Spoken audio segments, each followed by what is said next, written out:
Have you been making changes in your life? Well, you are not alone. I know so many midlife women who are changing in ways big and small. Me, changed my hair, got a haircut, and I also just closed on a house in Costa Rica and loving my life down here. But boy, both changes were scary, right? I have had long hair for quite a long time, and I have been pretty happy living in Vermont, but really felt like I was done with the cold, and this opportunity came up and I went for it.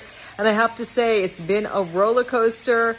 And when you make change, there are so many things that you go through. What happens is that caterpillar part of you who is happy leaves on the ground, is becoming that butterfly, is going to resist. So here are some things that you want to do if you are experiencing change. Number one, say yes to those things that light you up. Do some visualization around it, some journaling around it. Really lean into those things that your soul has been calling to you. Number two, learn how to work productively with your fears. Boy, if you're going through change, you are going to face some fears. And number three, get support. That is right.